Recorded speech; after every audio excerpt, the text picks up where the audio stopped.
Hello, my name's Clive Tipness, and here we are in the workshop at Early Music Studio today. And today I have a kind of a practical hint for you. A long time ago I came up with a useful way of holding wood while it's being played, because one of the principal challenges of making a musical instrument, whether it's a guitar, lute, harpsichord, doesn't matter, you're actually making a box. Boxes require large flat plates.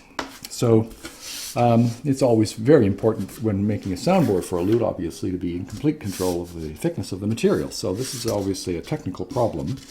And this is how a soundboard is made. 2 pieces of spruce. In this case, it's Engelmann spruce. It's a local material, which I really like for making lutes. And this is sawn along its length, and then it's opened like a book, and then glued together along the edge so that the pith, the center of the tree, is in the middle where the rose will be cut, so the finest grain is where the rose is cut. That's very important for the cutting properties. So this is how it works.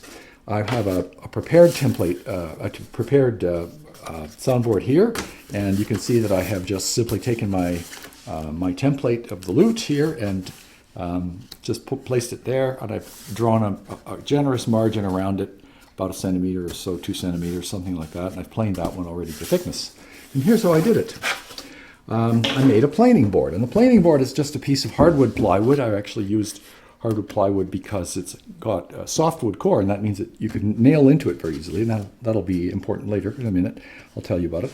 And so what I've done is I've taken this piece of softwood plywood and added a big bolster at the back, a pine bolster, so that it's perfectly flat. And then I have glued this Swiss cloth-backed sandpaper to it, about 120 grit.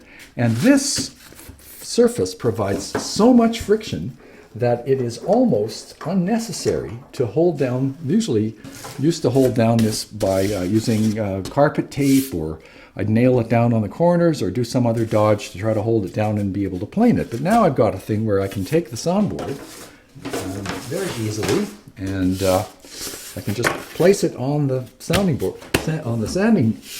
board, and there's so much friction. As soon as I press down on the board, I am able to take complete change, the whole length of the board, right off very, very easily.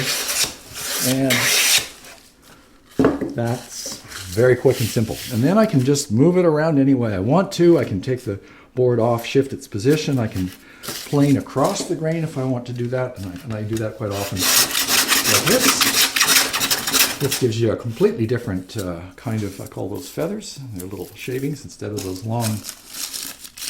This is a great way to tell what the actual texture of the fiber is like, whether or not you'd want to use it for a lute. And then to thin the area around the rose, I can just take my little hand block plane here, just plop this down, and without any holding of any kind, I can just plane across like this and get exactly the right thickness that I need to cut the rose.